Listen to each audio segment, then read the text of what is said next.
আমার জ্বালাতে কোনো পুলিশ থানায় ঘুমোতো না। যে ও কখন কোন ব্যাংকে ঢুকে যাবে তার ঠিক নেই, তবে হ্যাঁ ও টাকা নেমে চলে যাবে। একজনকে আক্রমণ করবো, অ্যারেস্ট করবো, সে তো আর মুরগি ছানা নয়। চারখানা থানার পুলিশ ছিল এবং শ্রীমন্ত ব্যানার্জিও ছিল। ব্যাস ওরা সব শব্দ বেঁচেছিল, এসে আমাকে ঘিরে ফেললো, শালাকেও ঘিরে ফেললো, দুজনকে ধরে নিয়ে ওখান থেকে দাদা নিয়ে চলে গেল। তবে একটা আমার বক্তব্য আছে, যেটা আমাকে শিবপ্রসাদ মুখার্জি আমার কথা রাখেনি। এ আমাকে দিয়ে 12 বছর খাটিয়েছে, পয়সা আমাকে ঠিকমতো দেয়নি, ঠিকমতো কি একদমই দেয়নি বললে হয়। যেখানে 17 কোটি টাকা লাভ করলো, আমাকে কি 5 লক্ষ 10 লক্ষ টাকা দিতে পারতো না? আমার এই দুটো হাত অপারেশন করতে পারতাম না? আমার স্ত্রী ডায়ালিসিস হচ্ছিল, সেই সময় টাকা নেই, আমার স্ত্রী বিনা ডায়ালিসিসে মারা গেল। আমি বম চিনতাম না, গুলিও চিনতাম না, পিস্তলও চিনতাম না, কিন্তু আমাকে চিনতে হয়েছে। এখন আমার দেখলে ঘৃণা লাগে। এইটুকু বলি, সুস্থ সবলের জীবনের মতো আর শুনি।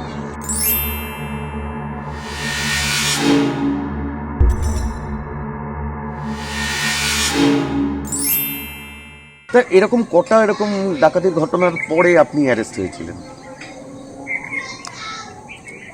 11টা করে পর। 11টা? হ্যাঁ। এবং তার মধ্যে আপনাকে মানে 11টার মধ্যে পুলিশ আপনার নাম জেনেছিল? সব জানতো, কিন্তু আপনাকে 11টা ঘটনার মধ্যে আপনাকে আর ধরতে পারেনি তারা? না পারেনি। তা মানে ধরাটা পড়লেন কি করে? মানে ধরা পড়াটার ব্যাপারটা কি শুনুন। নাকি সত্যি করে নিজেই ধরা দিয়েছিল? না না, নিজে নয়। দেখেন, পুলিশ ডিপার্টমেন্টে যারা চাকরি করে তাদের পার্সোনাল একটা ব্রেন বুদ্ধি আছে। আমার জ্বালাতে কোনো পুলিশ থানায় ঘুমোতো না। যে ও কখন কোন ব্যাংকে ঢুকে যাবে তার ঠিক নেই, তবে হ্যাঁ ও টাকা নেমে চলে যাবে, কাউকে মারবে না। সেটাই আমি করে গেছি সবসময়ের জন্য।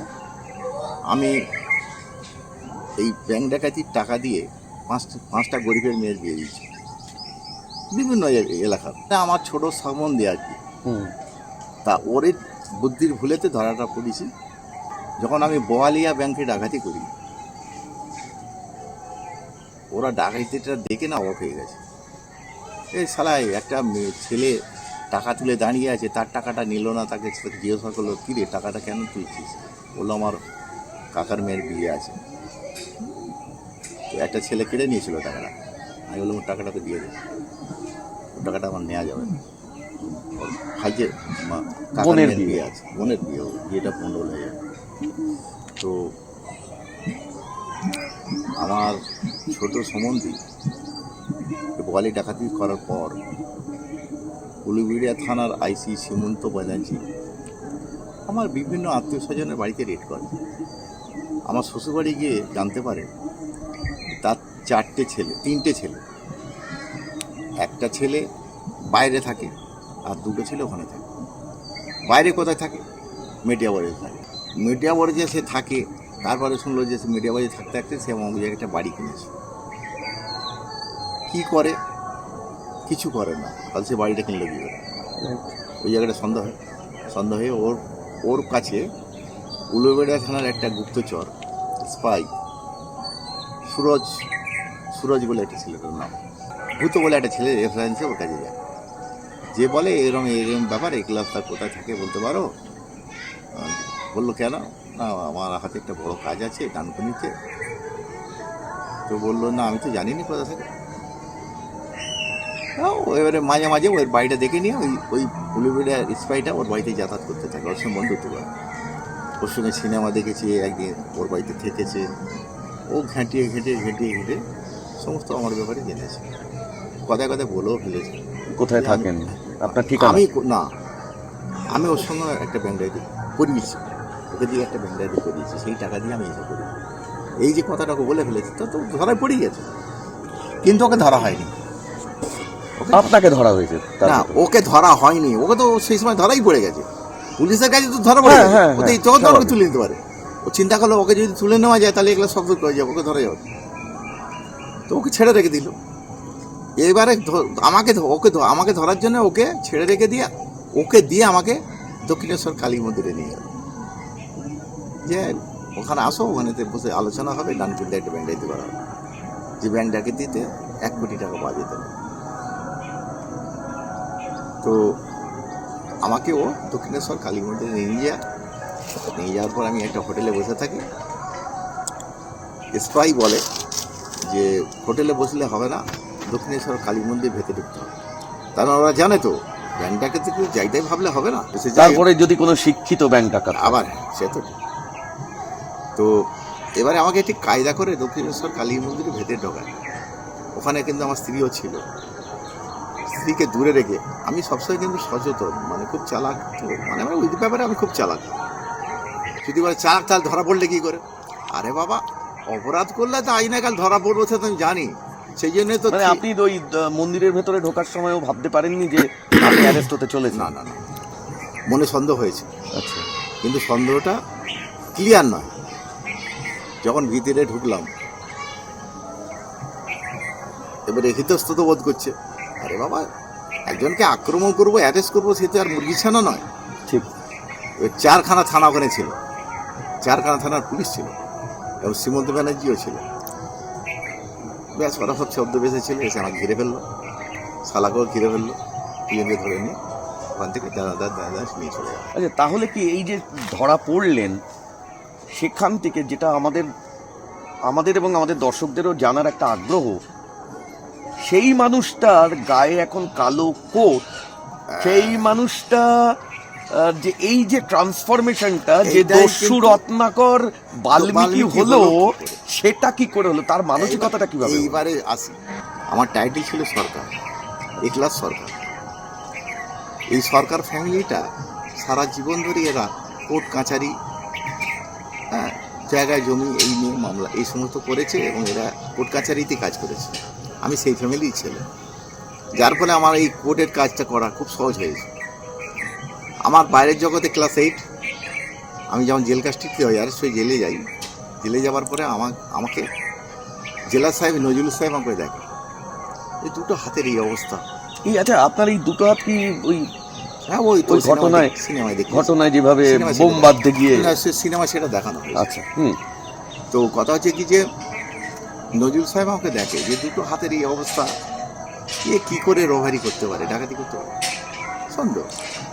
তো যাই হোক,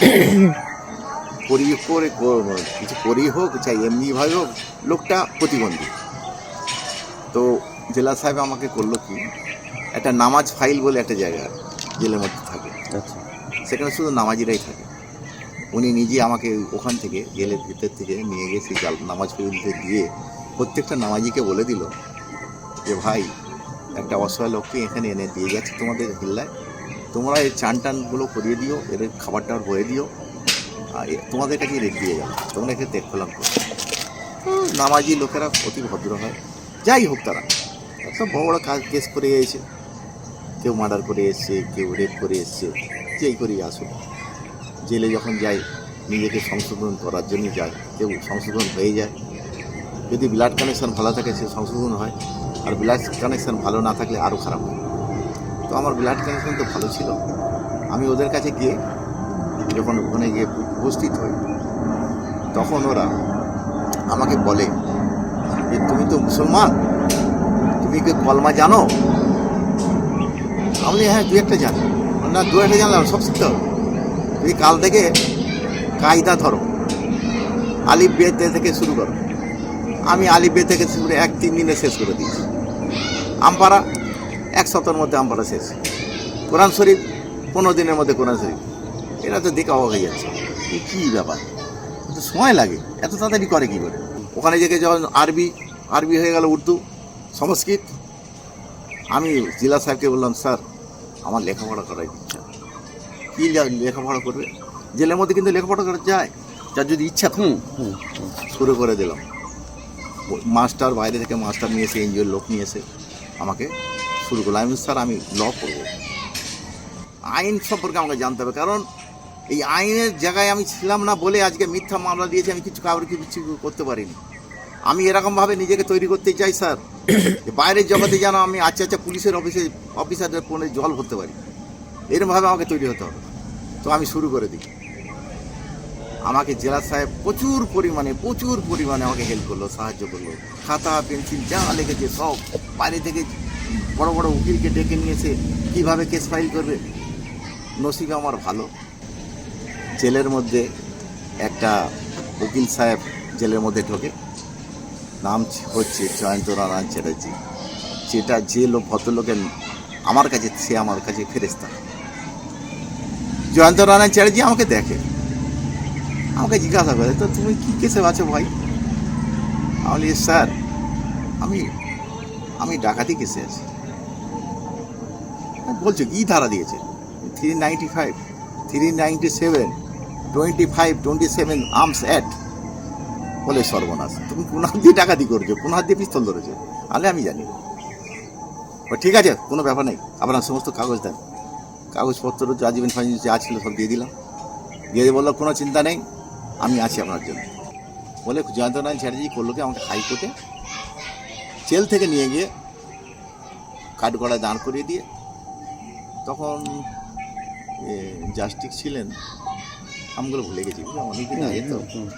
তো সে যাই হোক, আমাকে বললো, ইকলাসবাবু আমি গায়ে গামছা দিয়ে গিয়েছিলাম, খালি গায়ে গামছা গায়ে দিয়ে, হাতগুলোকে যাতে ভালোভাবে দেখাতে পারি। তো বললো, আপনার দুটো গামছাটা সরিয়ে দুটো হাত জাস্টিসকে দেখান। আমি দুটো হাত দেখালাম, দেখানোর সঙ্গে সঙ্গে জাস্টিস এই জয়ন্তনারায়ণ চ্যাটার্জি বললো, হুজুর মাই লর্ড, বললো ইংরেজি, বললো যে উনি এই হাত দিয়ে পিস্তল ধরে ডাকাতি করছে। কোন হাত দিয়ে পিস্তল ধরেছে? ওর বিরুদ্ধে যে আন্ডারস্ট্যান্ডিংগুলো আছে দেখলাম, দেখলো, আমাকে দেখলো, সঙ্গে সঙ্গে সেই দিনই কেস খালাস করে দিল, ডিসচার্জ, নির্দোষ, এই কোনো অপরাধ করতে পারে না। যাই হোক, জেল থেকে বেরোনোর পর থেকেই আমি জয়ন্ত নারায়ণ চ্যাটার্জিকে গেছি। জয়ন্ত নারায়ণ চ্যাটার্জি আমার গার্জিয়ান। আমার যেদিন রিলিজ হলো,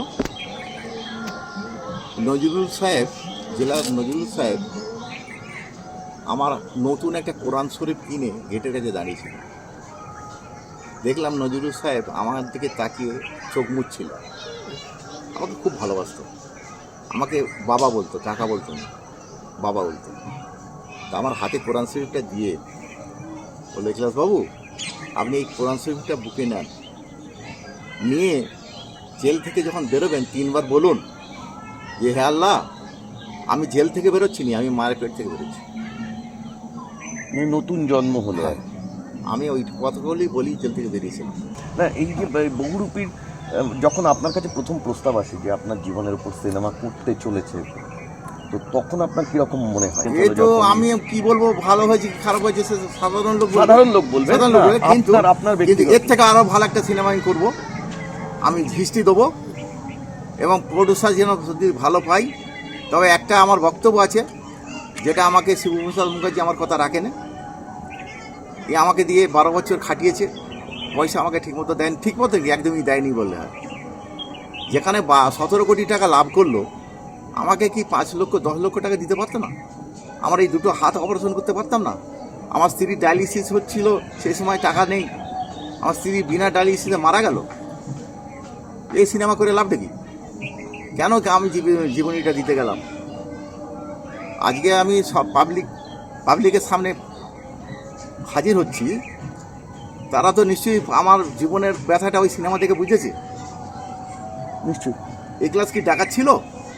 আপনি একজন এমন মানুষ, খুব ইন্টারেস্টিং মানুষ, হ্যাঁ, যে সবার জানা উচিত। শুধু সিনেমাটা দেখলে তো হয় না, সিনেমাটা যাকে নিয়ে, আরো একটা সিনেমা করব, আমরা সেই মানুষটাকেই আজকে কিছুটা সময়ের মধ্যে অন্তত জানতে পারলাম, যাকে নিয়ে সিনেমাটা, সেই মানুষটা বহু লোক সিনেমা হলেতে সিনেমা দেখেছি, দেখার পরে অপেক্ষা করেছি ওই লোকটাকে আরেকবার দেখবো।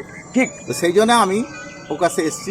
এবার আমাকে একটু বলুন যে যারা আপনার এই ভিডিওটা দেখছে এই মুহূর্তে দাঁড়িয়ে, তাদের এই যে মানসিক সুস্থতার জন্য যে একটা ভালো মানুষ তৈরি হতে গেলে আপনি তার বড় উদাহরণ, হ্যাঁ, তাদের একটা কোনো গাইডলাইন দিন যে খারাপ কাজ না করা, বা আজকালকার যে বাচ্চাদের যেরকম হয়ে যায় যে মানসিক। 1 নম্বর কথা হচ্ছে দাদা, ওই অন্ধকার জগৎ থেকে আমি যে আলোর জগতে ফিরে আসতে পেরেছি, এর জন্য আমি আল্লাহর কাছে, ভগবানের কাছে হাজার হাজার শুকরিয়া আদায় করি। আর ক্রাইম জগৎটা হচ্ছে খুব খারাপ জিনিস, বুঝেছেন? আমি বম চিনতাম না, গুলিও চিনতাম না, পিস্তলও চিনতাম না, কিন্তু আমাকে চিনতে হয়েছে। এখন আমার দেখলে ঘৃণা লাগে। এটুকু বলি, সুস্থ সবলের জীবনের মতো আর সুখ নেই, এর মতো সুখ আর থাকে। এই বিরাট সুখের ব্যাপার আছে, খাই না খাই ডাল ভাত খেলেও সুখে আছে। আমি দেশকে খুব ভালোবাসি, আর দেশের জন্য আরও কিছু লিখবো, লেখার চেষ্টা করছি, বসে বসে লিখি। আমাকে কলম ধরিয়ে দিলে আমি লিখতে পারি। তাহলে আমরা এখানে আজকের আড্ডাটা শেষ করব।